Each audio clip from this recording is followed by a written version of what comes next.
Hi, GP learners. Welcome to this episode where you've got myself and Andy talking about how to use video conferencing. And for this, we're going to show you how to use a system called Zoom that both me and Andy have been using for the past couple of months now, and we really enjoy it. So definitely a lot of you, my viewers, will be able to recognize this in terms of some of the interviews I've done. I've been using this, like I said, for a few months now. How are we doing, first of all, though, Andy? Yeah, I'm good. I'm over here. So I'm in my kitchen. I'm in a different physical location to Gandhi, but we are communicating via the magic of video conferencing. Mm-hmm. Yeah, I mean, so my experience of Zoom. So Gandhi and also Manik Arora, one of our local sort of techie GPs, introduced us all to Zoom a few months ago. And my experience is mainly through using it through primary care network meetings.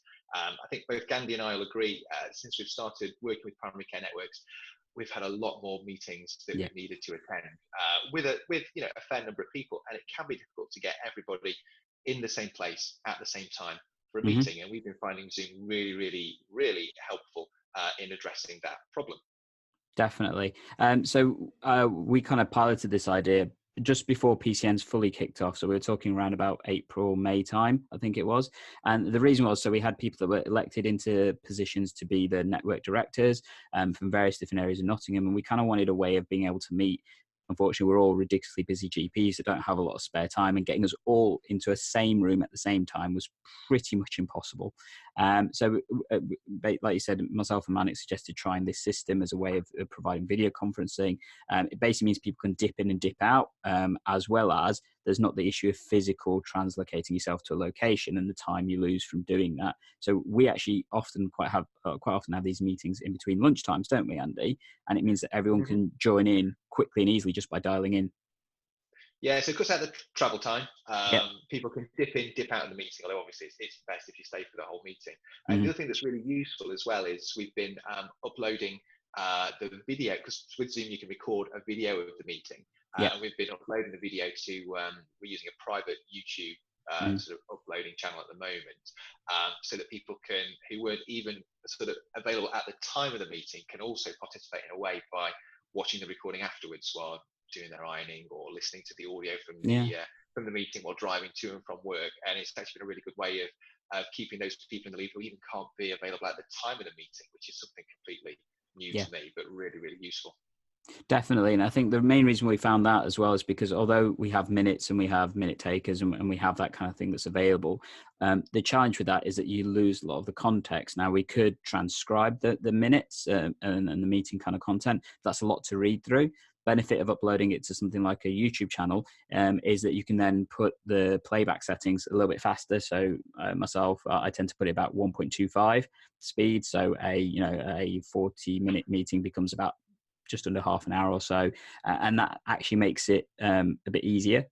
Still listenable. If there's a bit that's really important for me to listen to, I can slow it down and things. And I know a lot of other people have said that they found that really useful because they've been able to kind of listen to it in a dead time, like you would with a podcast, which obviously me and Andy are really interested in because we like podcasting. So we're just going to show you. So we're just going to show you how to use the system itself. This may look slightly choppy because we're going to be showing you different views throughout the course of this video. Partly so you can see what it looks like from the actual recording perspective, but also from our perspective when you're using it, because that's one of the things that we've noticed a lot of walkthroughs don't really show you. It shows you, they don't show you specifically how to use it from both perspectives. So at the moment, you guys are seeing what the system looks like when it's recorded through Zoom itself, and you can record in two different locations. You can either record onto one of the computers as one of the hosts, or you can record into their cloud server, and then a little bit later on, it will send you an email saying it's ready to download, and that records both the video and audio, the audio, and there's a chat function, so it records that separately as well. So you've got them however you want to use them, that kind of stuff.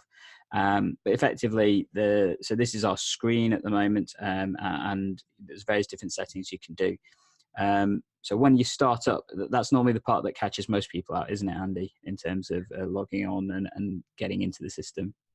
Yeah, so I think they've improved it recently, but it used to, particularly about logging in via the mobile app, it used to switch your microphone off as default and your video off as default, which is very, very disorientating. So if you log in and you find that you've got some difficulties, just check the audio and video settings. Cool. So we're going to switch to the screen recorded version right now so you guys can see what I'm going to be showing you.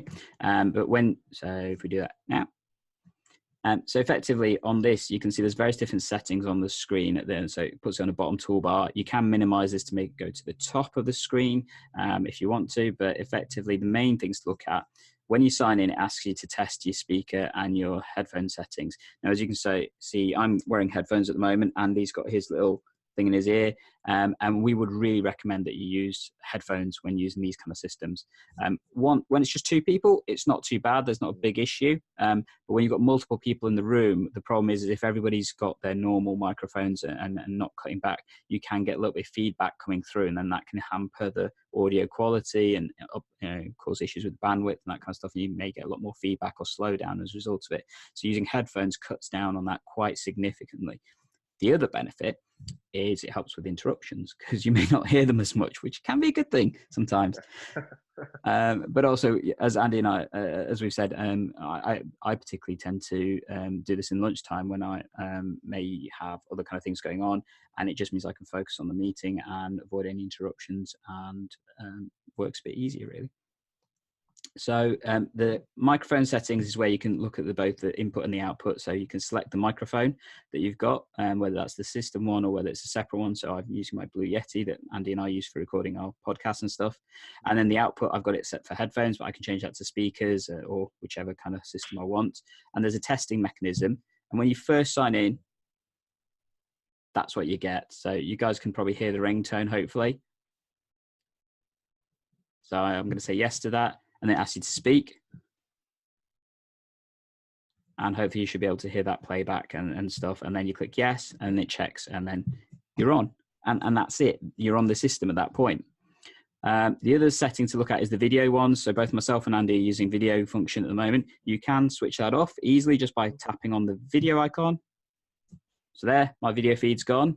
And if I want to bring it back, I can do that as well. And that's a really simple way of doing things. I know when we've had some of the meetings, a couple of our colleagues have been on call, so not necessarily having patients with them, but had to be aware that people may come in and they have to deal with that. So what they've done is switched off their video, improves the bandwidth for a start, which is good. But also it means that they don't have to worry about issues with people coming into the room and that kind of stuff, and visibility and all that kind of thing. One of our tips that we've said to a lot of people when we do these kind of conferences, particularly you've got multiple people, is that if you are mainly trying to listen rather than engage, so again, if you, for example, you're on call and you're trying to participate with a meeting, but you want to be able to hear things, then just simply switch off or basically mute your microphone. So you do that by just tapping on the microphone button. So I'm going to do that for me.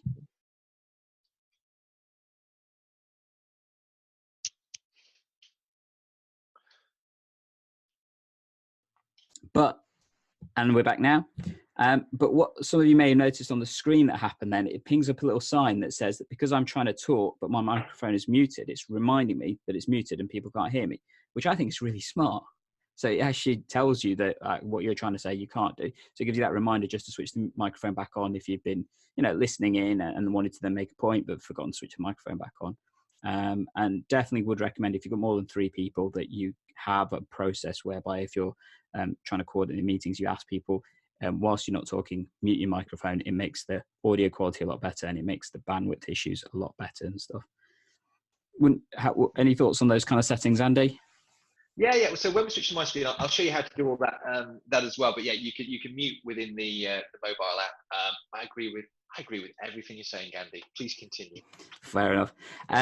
The other kind of says there's 5 other settings on the toolbar that you can use. So one is to invite people into the meeting. Now, normally when we invite people, we send the link beforehand and it produces it in a really simple way that when you create the meeting that you can share with anybody. And the cool thing about Zoom is that you don't have to have a video interface to use it, or even to be honest, you don't even have to have a computer. It allows you to actually dial into the meetings just simply by using a cellular phone, so a bog standard phone and things. You can just dial in through that. Obviously, you won't have the video feed and you just have an audio feed, but that's fine. If you don't have decent data in order to use it and stuff, then that works really, really well. It tells you a number of participants that are in the meeting and you can manage them if you want. So I've just shifted my screen slightly and I've now got, you can see myself and Andy. And as the host for the meeting, I've got a little bit of control here. So I can actually, if I wanted to, mute Andy Say, for example, if he's being a Oh, little but bit boisterous. I've got so much great stuff to talk about, Gandhi. Why would you possibly want to So mute me? I could go I'm on and not. on and talk forever about this. Okay, so we're muting him there. So as we can see, he's just not shutting up. And yeah, okay, fair enough. Let's bring Andy Talking back. about all sorts. And, Okay, yeah, you're back now, then Andy. and everyone rolled around laughing, Andy. and it was the best joke ever. Oh, sorry. Yeah, we're back. So, but as you guys saw, you can easily switch people off. And the reason for potentially doing that, like I said, is if you've got lots of people in the meeting, just trying to help people, remind people that actually we're doing that. But there are other situations where it can be useful and things, and similarly with the video and things. The other benefit, though, is that you can also allows you to do the next thing along, which I'm going to skip the share because we're going to come back to that, which is chat to people. So by clicking on that, it brings up the chat function. So during the meeting, you can send IM messages either to everyone, so hi everyone, or when there's multiple people in the room, you can then change that to individuals. So as you can see, I could, if I wanted to, send an individual message to Andy that only Andy can see, and as you can see, it says privately. And that can be really useful if you're coordinating a meeting and somebody says, oh, actually, I've got something I really want to say or I want to share with the rest of the group. How do I do that? But they don't want to interrupt the flow of the meeting. And we've had that a couple of times when we've had people join the meeting externally who haven't got used to how we do things and stuff in our leads meetings. And when they wanted to, so I think we had someone really from the local council who wanted to they said that they had some slides that they could share that made the point really clearly, but they didn't want to interrupt what people were talking about. So they sent that to me. I stuck it on the screen share and everybody else could see that. And it works really well. Didn't disrupt the meeting or anything like that. Which brings us on to screen sharing. Sorry, you want to say something, Andy? I was going to say you can obviously chat as well. I replied to your chat there, which you may have seen. Yeah. It's a little bit hidden in the mobile interface. You have to click on the more in the bottom right hand corner, and you can get to chat that way. Anyway, do carry on, Andy. Cool. And the last thing, and this is probably one of the things that we found really useful, is the screen share aspect of the Zoom system. So by simply clicking on the share aspect, it then brings up a window and asks me what part of my screen I want to share. So I can either share the whole screen, so you'll see whatever's on my desktop. You can share individual tabs. So I've got something here that I'm going to show you guys in a second, but the various different tabs of my browser, I can show you those. You can share separate phone or something, so you can connect your phone or tablet up to the computer you're using and have that running in the background, or you can have a whiteboard. So if I do that for now, and the whiteboard is just simply what it looks like. So I can have this and then I can start doodling if I wanted to. Let's find a text draw. There we are. There we go. So Andy's beat me to it. So he's drawing away saying hi. Or you can put text in there. So if I go for the text tool, hi Andy, and you can potentially use that for keeping your minutes or showing diagrams or doodling or whatever it is you want to do. And it has various different things that you can do. So you can clear all drawings there like that. However, what we found more useful is sharing things like Google Documents. So that's what I'm going to show you guys now. So I'm now sharing the Google document Andy and I have created that shows you what we're talking about for this particular video and things. So how we kind of structure things. And this is great for keeping minutes, we found. Obviously, you can share presentations. One slight thing I found a little bit tricky is that if you're trying to share a presentation, put it in presentation mode, sometimes it doesn't work as effectively. So you have to kind of share it in the view mode that you would normally have in the screen, rather than presentation mode. And that does mean sometimes it's a little bit smaller. But I found that when you try and put it in presentation mode, it depends on what system and software you're using. It may not always work effectively. But as you can see, Andy's typing away on our Google documents. So this is a live thing. So typically one of us will coordinate and chair the meeting. The other person will keep the minutes. And, we keep them live like that. Or you can have presentations, as we said, or videos, or basically whatever you can share. And the cool thing is that anybody can share. So at the moment I've shared my screen. If I was to stop that, Andy should be able to share his screen. Let's have a go. So this may be a bit more tricky on the mobile. I think what you can do on the mobile is share, you can link through and share individual applications. Yeah. So if I were to go through, so I'm perhaps looking at my screen now, I can go to the Google Drive app on my phone and pick, let's find something. You might be able to find the same thing. Oh, you know what? I'm just going to share think we've got an EGP learning logo. So, but this will work with any file as well. Share, and then that should come up on the screen. Oh, it's a little bit squashed. Yeah. Don't quite know what's going on there. That's So probably the a little bit file more format. So if I remember right, that's our very small one that we use for the websites. That's why it looks so small. But yeah, effectively you can share any document, and any person can share as well. That's the key thing. So as I mentioned, we had that previous meeting where one of the council members wanted to share something. They could have sent it to me. I just turned around and said, you know what, just share it from your screen. I passed over the share to them and let them take control. And that's obviously potentially a lot more useful because they know what they're talking about for that particular document. They can lead it rather than having somebody else trying to coordinate it all from their screen and stuff. And the last tab is the recording tab, which hopefully you guys can see, but effectively this is currently recording. You can pause, you can stop the recording, do whatever you want with it effectively. And that can obviously be really useful. And the last setting is the views at the top. So at the moment we're on what was called gallery view. You can change that to speaker view. You can change that to other kind of views as well, depending on which system version you're using. So you can just have a line across the top as it is now, or different people. But the other cool thing is that Zoom will automatically prioritize the person that's speaking on the screen, so they make them a little bit bigger and easier for you guys to see. And you've probably seen this in the recording at the start. So when me and Andy were going back and forth, it would jump between whoever was kind of talking at the time. And that kind of helps with the engagement, I find, a little bit, because then at least you know who's kind of talking. And that could be a big thing when you've got lots of people in the room. What do you think? Sometimes, if you've got a big meeting. I was going to say, if you've got a big meeting, sometimes we have had up to 12, so not that big so far. No. But it can really help. It sort of edits your experience of the meeting, and it's really cool when the person who's talking and taking center stage pops up. So I like that feature. Yes. Yeah. So Andy wanted to quickly show us some of the settings from the mobile interface, because I've been looking at it from a desktop, which is where we typically tend to use it, or actually my laptop, but the desktop interface. Andy, you wanted to say something about the mobile interface, didn't you?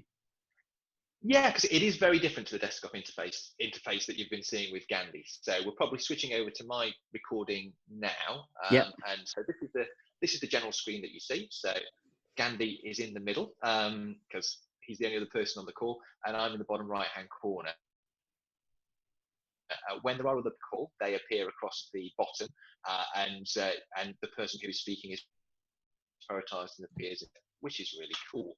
So to get, and it's quite a clean interface just to look at, and to get the settings that you have to tap the screen. So I'll just do that, and then other options. So I'm just going to go through them all because there's not that many on the mobile. So you can select your audio sources, checking the Bluetooth button there. You can change your cameras. Now, if I do this, you'll see how messy my kitchen is. So I'm not going to use that option at the moment. Or maybe thank you. Yeah. Oh, no. Cover your eyes. Oh, don't back it. Let's take that off. So we can leave in the top right-hand corner.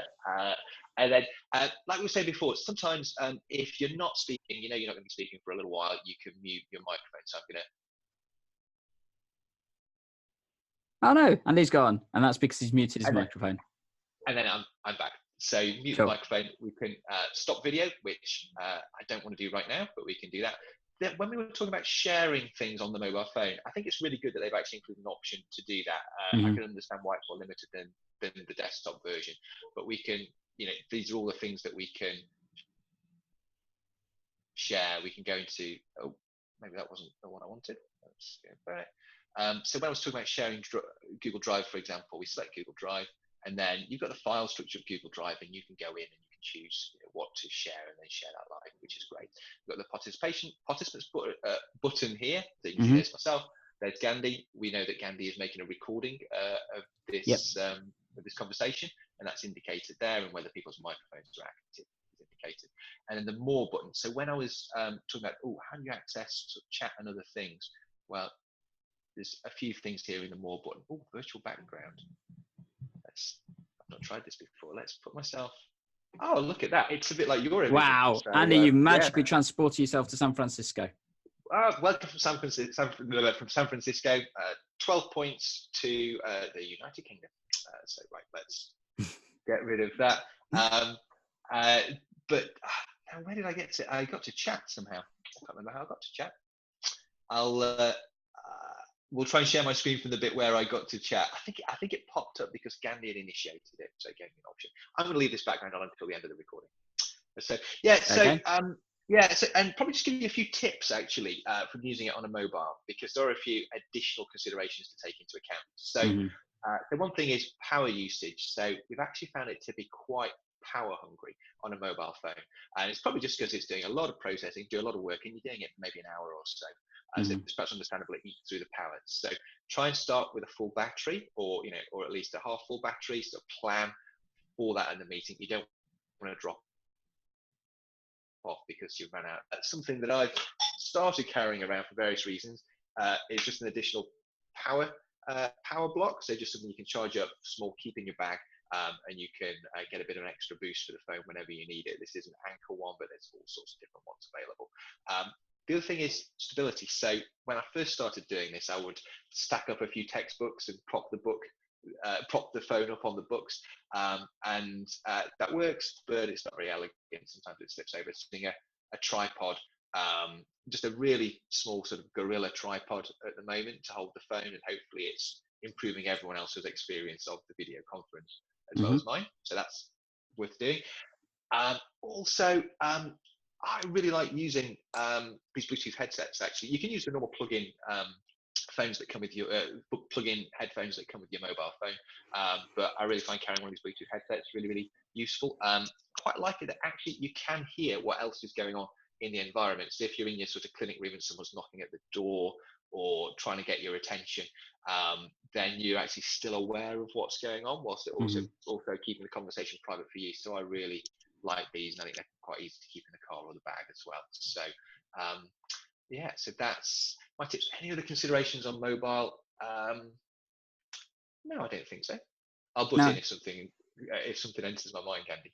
Sure. So yeah, And I definitely agree with Andy. I mean, the power usage issue is not just one that's limited to mobile devices. It is also on laptops and stuff. So often when I run the system, I make sure that I'm plugged in, because otherwise you can be caught out.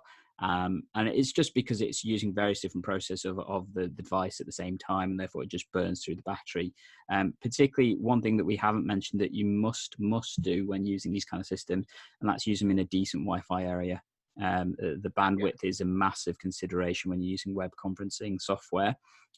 Zoom is, I'd say, moderate power hungry in terms of some of the other ones. So other systems that I've trialed have been things like Google Hangouts or Skype for Business and ordinary Skype. I tend to find Zoom is probably a little bit more power hungry compared to some of those. But in terms of the stability, I have to admit, trying all the other systems, we found this to be the most reliable one in terms of coping, particularly with multiple people. When you record, sometimes if you're doing other things, so one of the things we found whilst trying to record this episode, screen recording and Zoom recording at the same time, unfortunately seems to burn through the bandwidth a little bit more and makes it a little bit less stable. But you kind of need decent data for this to work. So if that's not the case, dropping down to the phone system can be really effective and a good way of engaging with the meeting still without having to impact the experience that everybody else has as a result of it. 4G works okay, but Wi-Fi is definitely, decent Wi-Fi is definitely better. So one thing we haven't mentioned that I really think we do need to talk about is bandwidth and data effectively. So one of the downsides to using these systems is you do need decent data. So definitely using Wi-Fi is really important. We found in various different trials of using this kind of software as well as others, Zoom's very good and generally very stable, but without a decent connection like Wi-Fi, it tends to struggle a little bit. You can use 4G and the experience is not horrific, but I think when you get down to 3G or that kind of stuff, unfortunately, it's just better going to the cellular methods or not having the video at all, just to improve the experience for everybody in the meeting and things. I mean, what's your view, Andy? Oh yeah, I was just going to add. We had an experience where a colleague was he was in his car outside of an NHS building, and he was getting really choppy signal. And he just sort of looked into how he was connecting to the internet, and he was still stuck on the N3 Wi-Fi for the NHS building he was in, and it was just on the edge of the range. So he dropped down to 4G, and he had great coverage. So if you're struggling, just sort of check how you are connecting to the internet and make sure that you're using the sort of best option for the location where you are. Definitely. And I have to admit, I mean, myself, I've tried a few different sort of systems. I've tried Google Hangouts, I've tried Skype and Skype for Business. I must admit, my experience so far has been that Zoom has been the superior out of the lot in terms of capabilities, in terms of stability, and just in terms of functionality. I've really, really enjoyed using it. And I'm a massive advocate for using Zoom in this kind of way. Yeah, So, I would just add, again, it's I've tried Skype for Business and things. I've not found many of the other ones have kind of stuck in terms of being something that people have wanted to go back to, again and again.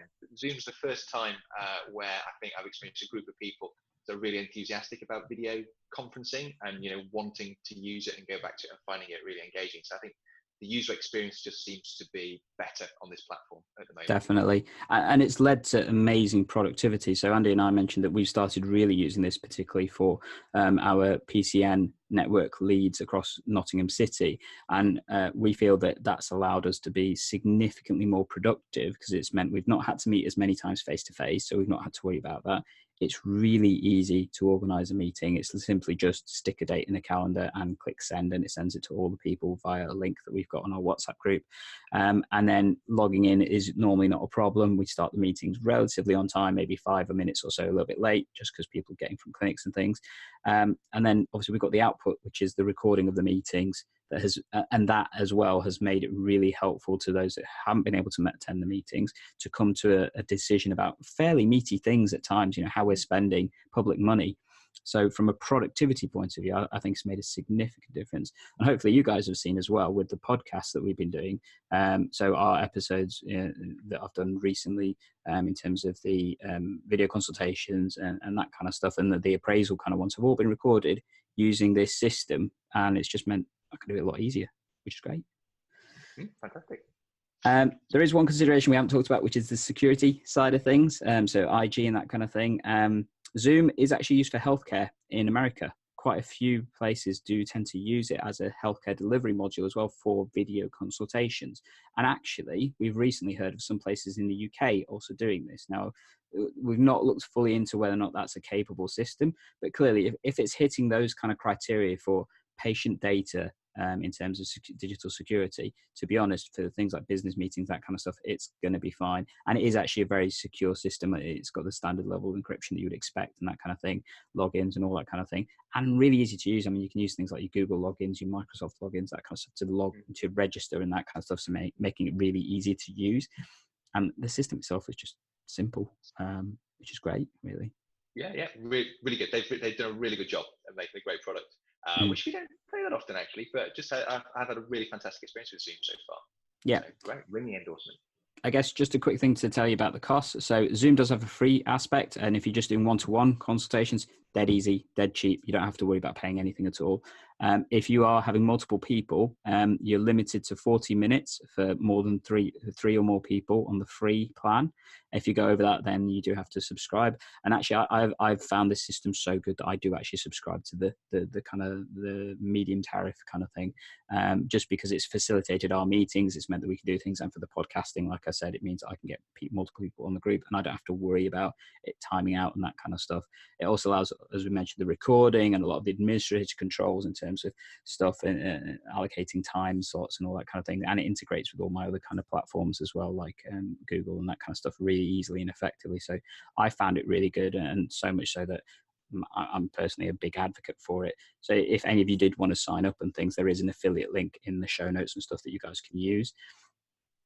The other thing I found really useful is having a checklist for webinar conferencing, which Andy and I have started kind of suggesting to people just to have a little bit of a look at before they join in, just in terms of etiquette, because sometimes web conferencing and that kind of stuff, people aren't always aware of what they need to think about, and having it written down as a checklist can be really useful. So for you guys, if you want that, dead easy to do. There's a link down below. Just click on that, sign up, and you'll get the checklist for free.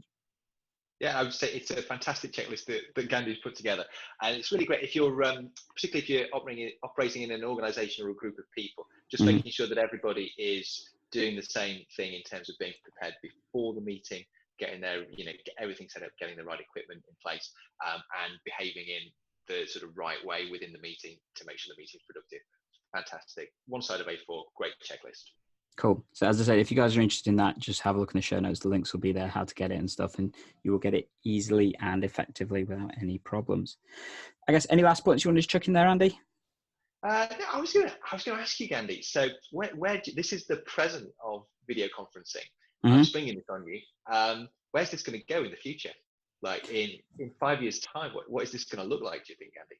I think it'll look fairly similar. I think hopefully the stability of the systems and the quality of the systems will be a lot more effective. What I would really like is something like a poll system that was integrated in this. And I know some platforms do offer that on higher levels, and I know Zoom offers that on a higher level. If you pay for the higher things, you can do things like the actual webinar version of theirs, which allows you to effectively gather opinions as well. So this is great for meetings, but what it doesn't allow us to do is, if I wanted to ask a question, it doesn't have blind voting or that kind of stuff in this particular model. You have to pay a little bit more for the webinar version, which would allow that to happen. So clearly that would be quite cool in terms of a meeting. If you had to come to a vote or a decision, having a system that is not just, okay, how are we going to do this, guys? An electronic system that does it particularly blind, that I think that would be really powerful. I think in terms of just having the system, a transcription integrated system would be quite cool, I think, for businesses. Now, I personally prefer the video recording and doing it that way, but there are definitely some people that would prefer to just have written out minutes and that kind of stuff. And, having an integrated transcription service may help for some people. Not for me personally. I probably wouldn't read the whole thing because, if you end up having an hour-long meeting, trying to read through an hour-long meeting's worth of minutes is going to take a while. But that's something maybe. What about yourself? I think that's a great point about the transcription, actually, because sometimes it's useful for governance, isn't it? So sometimes people want to look back and think, was this talked about and when was it talked about? And it's probably difficult to search the audio or video sort of files, but you can do a text search on the transcripts. It would be easier to kind of zero in on where that happened. So I think as more meatier things are discussed in these sorts of ways, that will become really, really useful. The future of video conferencing, I reckon we'll just see a lot more of it, I think. Definitely. Because actually I find it really, really useful, particularly after work meetings, things like that. Cuts down the travel time. It's just so convenient. So I think maybe we'll be seeing more of the same, but more of it, perhaps even less face-to-face meetings. I'd like to see what it was like in virtual reality. I think that would be interesting, and I don't know whether it would add to the experience or not. But I just think kind of sharing a virtual meeting environment would be good, and I reckon that's coming. And whether or not it catches on will depend on whether or not it adds something to the experience. I think that would be cool. Those are my thoughts. Cool. So guys, we hope you've enjoyed this session. As always, all of our content's available for you on the GP Learning platforms. That's both the YouTube, the Facebook, the Instagram, Twitter, yada, yada, yada. Podcasting, definitely, you guys. Thank you for listening to us. And as always, on any of those platforms, if you think we've done a good job, we'd love to hear your feedback. So stick a comment in the comment sections, or even better, send us a review. We really appreciate them. And it helps to give us an idea of what kind of content you guys want to hear from us and stuff. We hope you found this particular one really useful. As you probably figured out, me and Andy are really big advocates of webinars for meetings in particular, and in terms of using the Zoom system. Definitely for me, in terms of productivity, it's been something that's massively changed the way I do things, and both for clinical meetings and things in terms of organized PCN stuff. I guess it's important to say I'm not sure if I would go down the route of doing a actual clinical meeting via this system. I think we need to have a little bit closer look at the IG side of things. But as I mentioned, I have heard of various places where they are doing clinical consultations through the Zoom. So I think as long as you're using that particular version of its system, you should be fine. But definitely, any questions, guys, give us a buzz. We're more than keen to hear from you guys, and we'll catch you in the next episode. Yeah, cool. See you guys. See ya. Bye-bye.